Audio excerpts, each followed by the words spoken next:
Number 1, T four temperament જુસ્સો રાખ. તમે જુઓ આફ્રિકાના નેલ્સન મંડેલા કેટલા વર્ષ જેલમાં રહ્યા? 27. અને 27 વર્ષ પછી જ્યારે આ માણસ બહાર નીકળ્યો ત્યારે તૂટી ગયેલો હતો. તૂટી ગયેલો. તમે કેટલા વર્ષ નોકરી કરવાના? આ શિક્ષણની અંદર તમે કેટલા વર્ષ નોકરી કરવાના? 15, 20, 25, 30 વર્ષ, બરાબર છે. એક દિવસ તો તમે રિટાયર થશો કે નહીં? અને રિટાયર થયા પછી જો તમે તૂટી ગયેલા હો તો સમજો કે તમારામાં ટેમ્પરામેન્ટ નહોતું. 27 વર્ષ જેલમાંથી નીકળ્યા પછી આખા દેશની ઉદ્ધાર કરવા માટે જે માણસ 90 વર્ષની ઉંમર સુધી મહેનત કરી શકતો હોય એનો ટેમ્પરામેન્ટ તમે તમારા વિદ્યાર્થીઓની સામે મૂકો. નંબર 2, અબ્રાહમ લિંકન ક્યાં સુધી પહોંચ્યા? કઈ પોસ્ટ સુધી પહોંચ્યા હતા? પ્રેસિડેન્ટ સુધી બન્યા હતા કે નહોતા બન્યા? આ પ્રેસિડેન્ટ સુધી બનેલા માણસના ભૂતકાળમાં જરા તમે નજર કરો તો તમને ખબર પડશે કે આ માણસના ઘરની અંદર ભણવા માટે ટીચર્સને એને ટ્યુશન માટે તો પૈસા નહોતા, એના ઘરમાં વાંચવા માટે એના ઘરમાં લાઇટ નથી, ત્યારે સ્ટ્રીટ લાઇટમાં બેસીને આ માણસ ભણી અને છીએ અબ્રાહમ લિંકન એક પ્રેસિડેન્ટની પોસ્ટ સુધી પહોંચી શકે. અરે એને છોડો ને, આપણે ઇન્ડિયાની વાત કરીએ. આપણા ઇન્ડિયામાં કઈ કમી નથી. હોનહાર વ્યક્તિઓ છે જેમને ટેમ્પરામેન્ટ તમારી નજર સામે છે. જે માણસ રેલવે સ્ટેશનના પ્લેટફોર્મ ઉપર ચાના સ્ટોલ ઉપર ચા વેચતો હોય એ માણસ આજે ક્યાં પહોંચ્યો છો? બોલો તો ખરા. વડાપ્રધાન પીએમ પ્રાઇમ મિનિસ્ટર સુધી પહોંચ્યા. એમનો ટેમ્પરામેન્ટ તમે જોયો છો કે નથી જોયો? એમની મન કી બાત તમે સાંભળો છો કે નથી સાંભળતા? ટેમ્પરામેન્ટથી ભરી દે એવા છે. હજી આગળ કહું, 72 વર્ષની ઉંમરે જે માણસ પિક્ચરની અંદર એક્ટિંગ કરે છે ત્યારે 22 વર્ષના નવજવાનોને શરમાવી દે છે. અને આજે પણ લોકોનો આઈડલ કહી શકાય, આઇકોન કહી શકાય એવો હીરો હોય તો કોણ? અમિતાભ બચ્ચન છે, બરાબર છે. અને ABCL ની કંપની જ્યારે એને ખોલી પછી એ ક્યાં ગયો હતો? ક્યાં ગયો હતો? દેવામાં ડુંગર નીચે દબાઈ ગયો હતો. એના બધા બંગલા વેચી દેવા પડ્યા, એની બધી ગાડીઓ વેચી દેવી પડી, એના બેંકના એકાઉન્ટ નીલ થઈ ગયા, ઝીરો થઈ ગયા, એક પણ રૂપિયો નહોતો.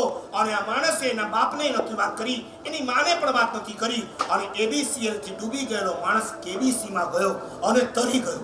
KBC માં ગયો અને તરી ગયો. અને આજે ફરી એકવાર એ વેવલેન્થ પર પહોંચ્યો છે કે આજે પણ 72 વર્ષની ઉંમરે આ માણસ હીરો બની અને લોકોના હૃદયની અંદર રાજ કરી શકે છે. એથી આગળ તમને વાત કરું, ટેમ્પરામેન્ટ કોને કહેવાય? સચિન તેંડુલકર બહુ નાની ઉંમરમાં રિટાયર થઈ ગયો છે. લોકોને એમ હતું કે સચિન કદાચ 40-45 વર્ષ સુધી રમતો વાંધો નહોતો, પણ સચિન નાની ઉંમરમાં રિટાયર થયો. પણ રિટાયર થયેલા સચિનને સચિન સુધી પહોંચાડનાર કોણ હતા? એની માં નથી, એનો બાપ નતો, એને પહોંચાડનાર એનો શિક્ષક હતો. હું તમને કહું છું, તમારે એના શિક્ષક બનવાનું છે. તમારા વિદ્યાર્થીઓ આવતીકાલના સચિન બની શકે, આવતીકાલના નરેન્દ્ર મોદી બની શકે, આવતીકાલનો અબ્રાહમ લિંકન કે નેલ્સન મંડેલા તમારા વિદ્યાર્થીઓ કેમ ન બની શકે? તમારી વિદ્યાર્થીનીઓ કેમ મલાલા ના બની શકે? આ સચિન જ્યારે દાદરમાં ભણતો હતો, શારદાશ્રમ સ્કૂલની અંદર, મરાઠી મીડિયમની અંદર, અને એ વખતે સચિનને એના કોચ રમાકાંત આચરેકર, આ રમાકાંત આચરેકરે એને કીધું, આજે તારે રમવા જવાનું છે, સ્કૂલની બે ટીમ વચ્ચે રમવાનું છે. અને સચિને હા પાડી. સાંજ પડી, વાનખેડે સ્ટેડિયમની અંદર બધા ભેગા થયા. ત્યાં પણ એક મેચ ચાલતી હતી.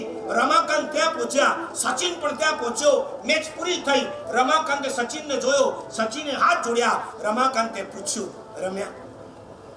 સચિને કીધું, સર ના, આજે હું રમ્યો નહીં, આજે હું આ ક્રિકેટ મેચ અહીંયા જોવા આવ્યો છું.